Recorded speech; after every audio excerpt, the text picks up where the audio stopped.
I've spent about a year creating Minecraft content. In that time, I've tried to get better at building with each new project. I created this world almost 4 months ago, but the oldest copy dates all the way back to June 18th, which is almost 6 months ago. The first ever building I had planned for this world was Whitestone Castle, which is a mega castle project I started. I plan on expanding the castle even more, which means this project could take me multiple years. In order for this build to add life to my world, I need to make an interior.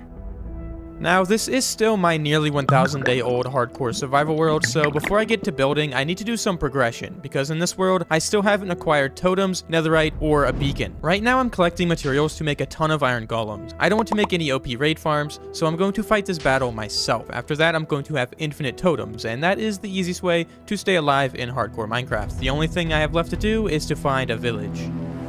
Now, I don't know how many villagers are actually in this village, if I can even start a raid here. I don't know where the villagers went. I have no idea. Mad science. No, don't run away. It's gonna be like a little kidnapping. Wasn't me. Oh, nope, there's 2 villagers. Perfect. Now, the first thing I want to do is set up some traps. Hopefully, I don't step in them, and hopefully the villagers don't, but this is worth it. Anything to get a victory.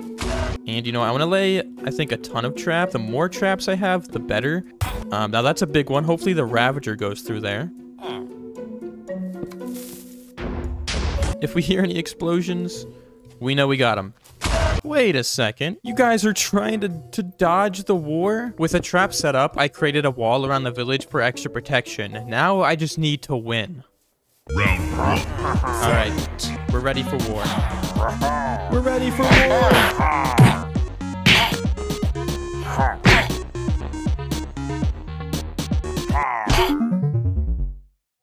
This guy should be ashamed of himself. We lost the war. Well, I'm afraid I'm gonna have to bother another village. We got it this time. This village, something in the air, feels a little bit different. The first village left a ton of open space for attacks. Heading down south, there's a village along the ocean. The water is helpful as the pillagers are awful swimmers. The mountain blocks attacks from the north, and the village wall acts as a second level of defense against ravagers. Now, I just need my revenge.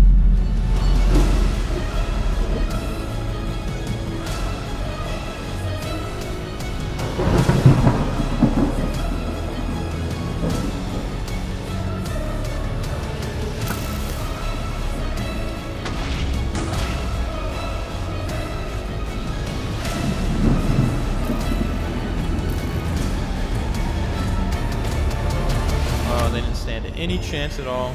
So that actually gave us like 6 totems, which is kind of ridiculous.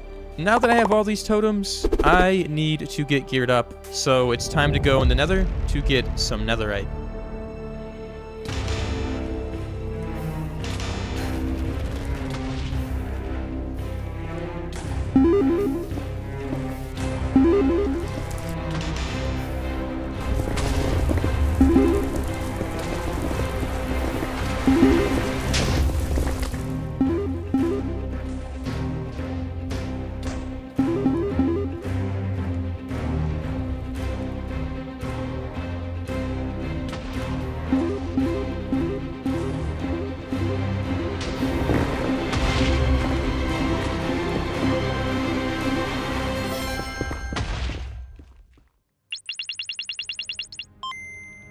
Because I had some enchanting left to do for my tools and armor, I visited the Tower of Enchanting and finally got myself an upgrade. This already feels so much better. I've already completed the first 2 goals I had for the video, which was totems and netherite armor. Now I just need to get the wither skeleton skulls so I can fight the wither and finally get myself a beacon. Yeah, I have a feeling this is gonna take me a while. I got it. I got the first wither skeleton skull. I mean, this fortress is insane with the amount of mobs that it's spawning. I mean, I've never seen a fortress popping like this before. I mean, this is like a little club over here, dude. I got another one in the war zone.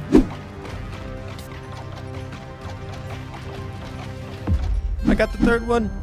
Let's go. There's so many wither skeletons. I think I'm gonna kill these guys just for the love of the sport, and then I'm gonna get out of here. Maybe I can get another head. Nope. With the 3 skulls collected, that means I can summon the Wither. Well, not really. I still haven't gotten on top of the nether roof, so I need to collect a few materials to break bedrock and gain access, which is where I want to do my fight against the Wither. But I think I need to find a piece of bedrock that is like 126 or something. So I think I found a good enough block. I think I just need 1 ender pearl and then another one. And I didn't write the coordinates down. That's fine, I free cam. Getting on top of the bedrock in the nether is one of the most important things in any world. If I wanted to travel 5,000 blocks in the overworld, that would only take 625 in the nether. Along with the infinite bedrock, this leaves the perfect place to fight the Wither. Since I don't want to create an overpowered farm and unleash this beast in my overworld, the nether roof is my only option. I just need to connect it back to the other part of the nether. In order to do this, I have to break bedrock. I just need to flip the lever and then place the pistons there. So let me try to do this first try here. Nope. I don't think that one worked. Okay, I think the problem was I did not do it right. And I didn't do it at all that time. We got 2 more tries. I gotta be quick about it. No! Okay, it's time to lock in. Oh, I did it. First try. Now the next thing I want to do is get some iron golems to assist me in the boss fight. Let's go on back home. Peaceful pumpkin gathering.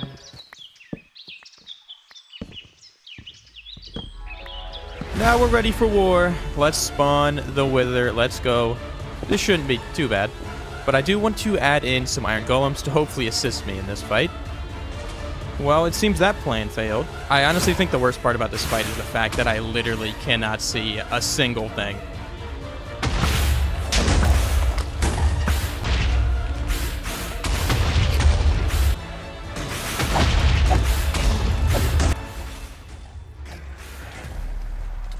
I mean, yeah, he got me to like half health.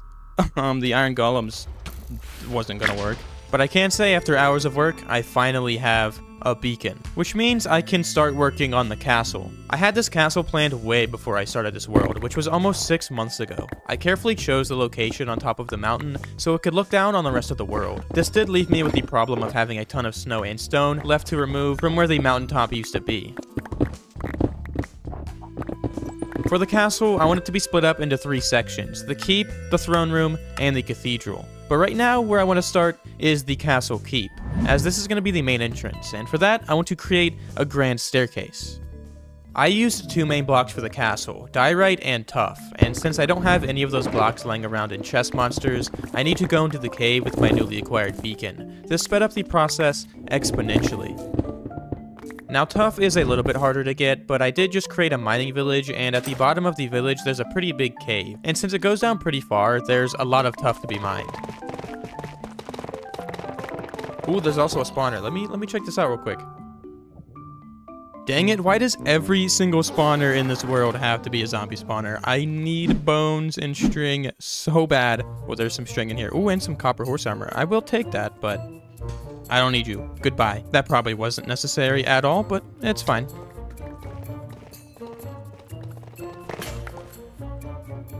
No.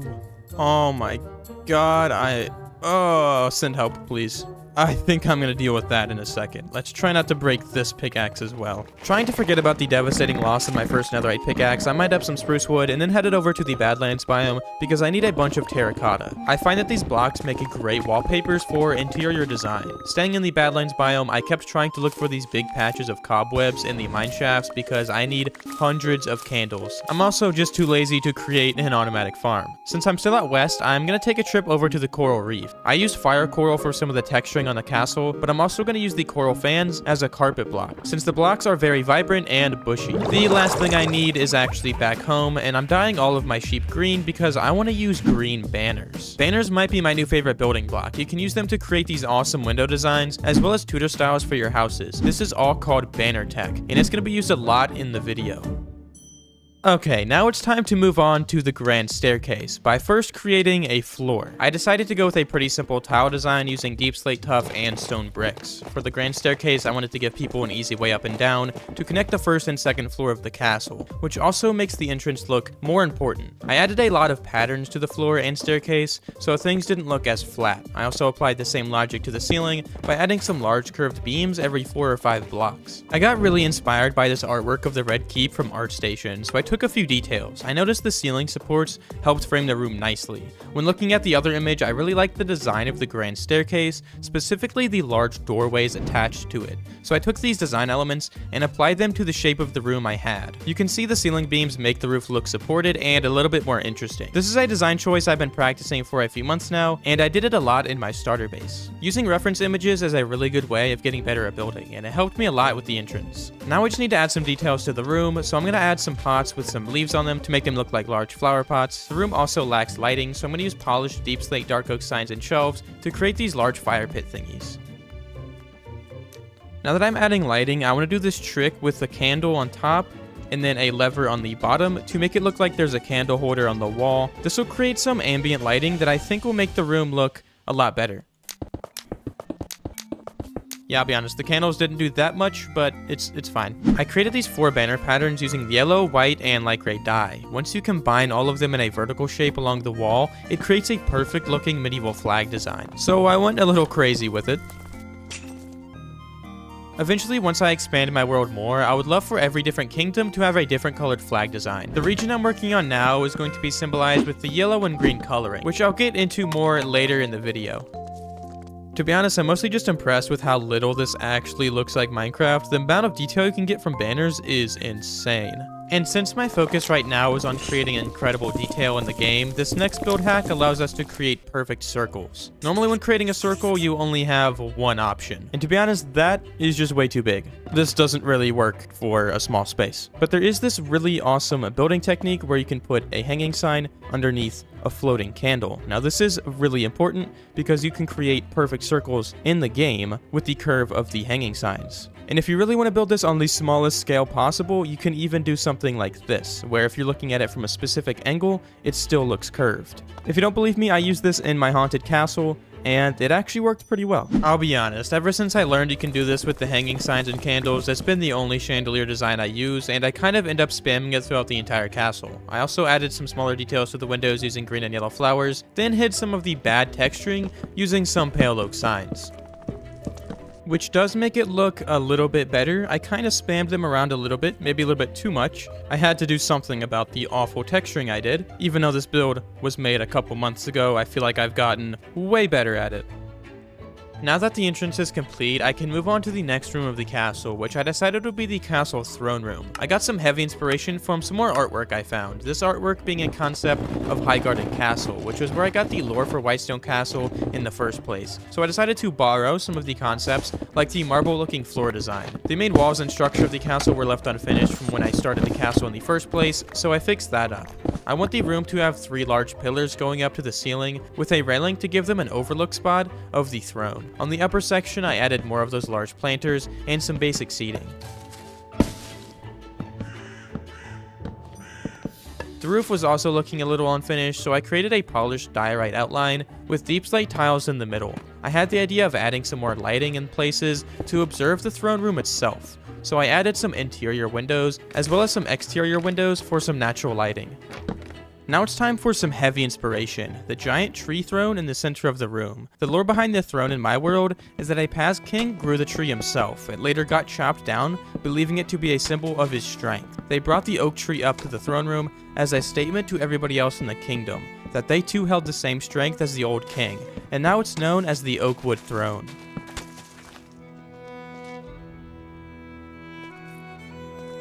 Okay, I want to be able to see the throne a little bit better, so I kind of want to add some more artificial lighting to the room. Instead of lighting the anvil on fire, this is going to light the blocks around it, and it doesn't really look weird from any other angle other than the top angle, but since I have fire tech turned off, this will not burn the entire castle down, and it looks pretty awesome. And that actually adds a ton of lighting in the main pathway. Now another thing I want to do is create these lightning rod torches along the sides of the wall back here, and then I can place some candles on top of them. And when I light these are going to light up the corners of the room, which will just extend the lighting out to the edge of the build. I created some more of those tall torches. To be able to close off the room, I also made a simple door using some spruce wood. Since the room itself was really grand, I thought it was a good idea to add another one of those chandelier designs that I created in the main entrance. This one I wanted to make even more grand by giving it multiple levels. I ended up making about 200 of these in the entire castle. This one is definitely my favorite. Since this might be the most important room, I also wanted to give whatever king is sitting on the throne nowadays some more pride in his house by adding the green and yellow flag to the tall pillars. Those banners above the tree though, oh my god, they look so good. The light gray blends in so well and I love it so much. Now, what king would sit upon the oakwood throne? I am the king, you fools. Bow, you shits. Bow to your king. The throne room is complete and it's looking so good. Now I can head back towards the main entrance and take a left into the next part of the castle, the Temple of Faith. The Temple of Faith is the holy place for the castle, so I wanted to carefully construct the building. One of the main details is the floor design I created in the middle of the room. Minecraft has a ton of green and yellow flowers. Oak and birch trees also fit the theme I'm going for, as well as most of these can be found in the plains biome located around the castle. I thought it was a good idea to have the colors actually mean something. And Minecraft actually has a lot of flowers that kind of go along with this green and yellow theme.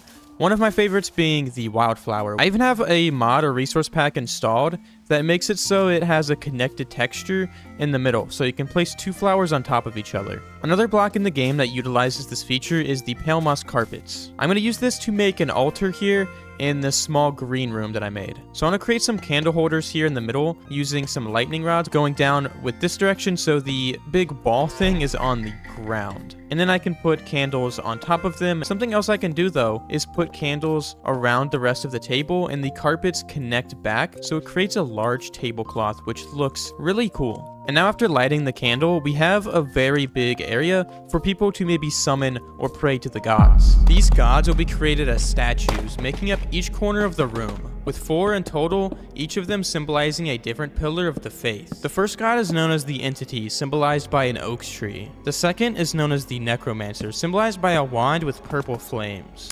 The third is the Cleric, symbolized by a brewing stand. And lastly, the Combatant, symbolized by a copper sword. These gods are known as the Faith of the Four. The Entity represents the cycle of life and all things that grow. The Conjurer represents magic and the unknown. The Cleric represents health and purity, and the Combatant represents strength and courage. Even with the statues in place, it's still looking a little boring in here. What I want to do is create 4 trees behind every statue, and the canopy of the trees will shade the middle of the room. This specific castle is heavily intertwined with the first pillar of the faith. Of course, they follow the other 3 pillars, but something about the first pillar of the faith has followed them throughout their history, having a lot of influence on their everyday lives. The addition of the trees really give this room such a cool feeling. I especially love the falling leaf particles, but to be honest, I think I can do a little bit better than that.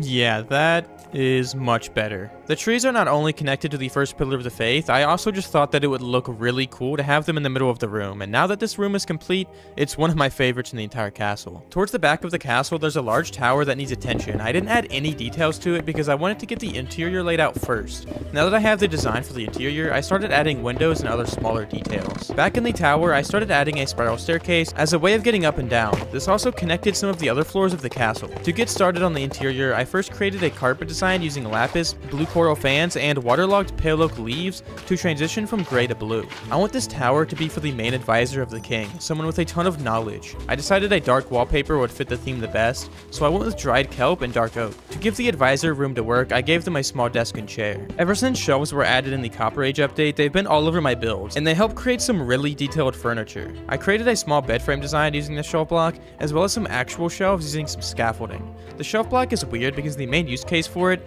isn't even as an actual shelf. One of my favorite ways to use it is alongside trapdoors to create large bookshelves. Since the advisor has a lot of knowledge, I gave them brewing stands and amethyst. Something about those blocks just fits the vibe. To fill in some empty space on the wall, I used open fence gates and barrels to create a wall shelf. To further spice up the walls a bit, I added a bunch of paintings with some dark oak and spruce signs to connect them to the build a bit more. My favorite detail in the entire room is this bird cage I created to be able to send scrolls and letters to faraway kingdoms. Some people might call this build block vomit, but to be honest, this is how you make interiors look good.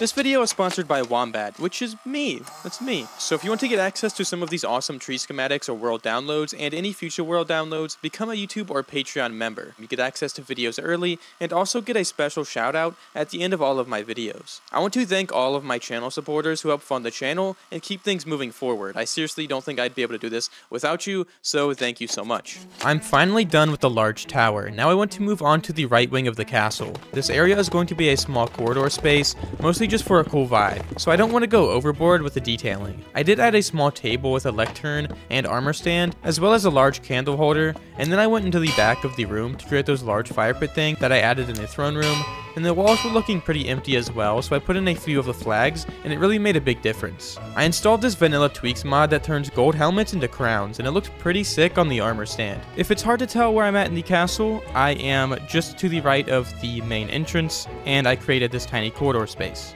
Going through here, there's a watchtower. I just put in a few decorations, nothing crazy, and then it leads outside. Now the next thing I want to do is directly to the left of where I was just working. There is a little lookout spot right here, which I absolutely love, being able to travel through the castle almost like a giant maze. But there's a staircase right here that'll lead up to the next section of the build, which is going to be a meeting space for important people of the castle, a place to discuss politics, current events, or whatever is going on elsewhere in the world. For this floor, I created a long hallway. In the council room, I created 6 pillars to hold up the ceiling. The scale of the room and the pillars made this room look like a very important space.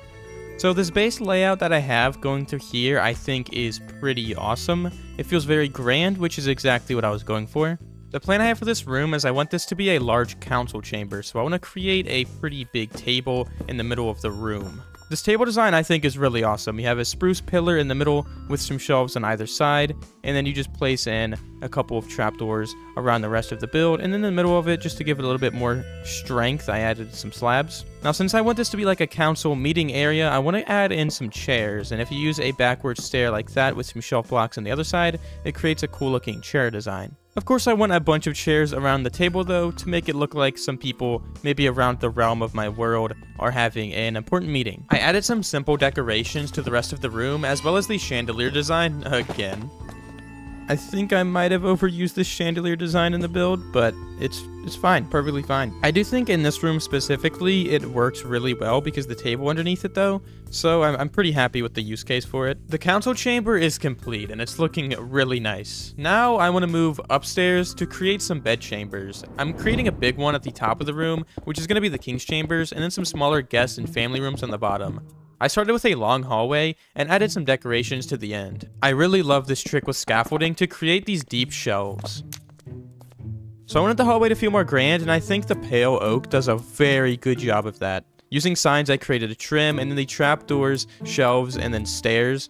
Oh, it just looks so good. I really love this hallway design I created. Now, I do have a couple smaller rooms that I laid out, and then I have the king's chambers, which is a little bit bigger. So let's start doing some decorating. And I have a giant shulker monster I'm gonna put in the hallway. If that doesn't terrify you, I don't know what does. Now, since this is a bed chamber, I'm going to be creating the actual bed. And since I use bamboo, I'm going to use some yellow beds to make it look like a giant blanket is on the bed. So now I have the bed frame in. It's pretty chunky, but it's the king's chambers. I think this fits pretty well. In fact, if I place 2 more shelves on the inside... Ooh, that looks really nice. This is a really cool looking bed design. With the king's bed complete, I added a small shelf and gave him a mirror, which I created using light gray banners. Another trick using banner tech I thought of is using the backside of the banner to create these wooden room dividers. Wait, that's actually so cool. Banners are my new favorite block, for sure. To give the king room to lounge, I added a small coffee table with a couple sofas on either side, then used a combination of coral and moss to create a carpet in the middle. I want the other side of the room to be more of a dining area, so I created a small table with chairs in the middle. I added some wall shelves to fill in some dead space, and then created a hearth in front of the table to give the king some warmth.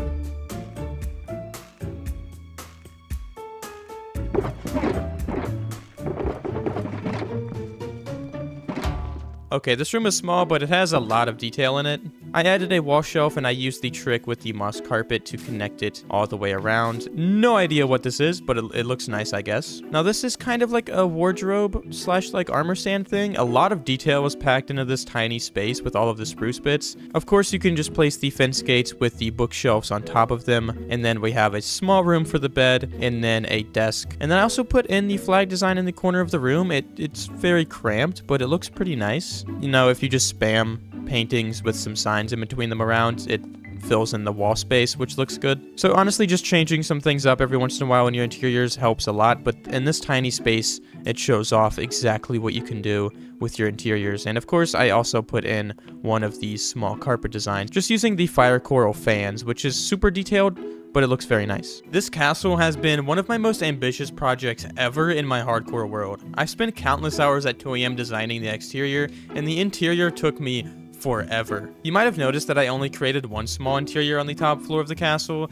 and that's because I want to give you guys a direct opportunity to be featured in a video. After this video is published, I'm going to release a world download. This is available for any Patreon member or tier 2 YouTube members. I'm challenging you guys to complete this room's interior. The best interior will be recreated directly into my hardcore world next episode. There's also plenty of other interiors throughout my world that I haven't completed, and I don't really have intentions to. Am I doing this to get free labor? Absolutely. Absolutely. But also, I think it'd be cool to have you guys be a part of the world. I want to do that more, and I thought that that would be the best way to do it. There's so many other places in the castle that need work, but if I'm going to want to keep motivation for this project, I'm going to need to revisit on another day. I've already spent a month on this video, and I don't want to burn out.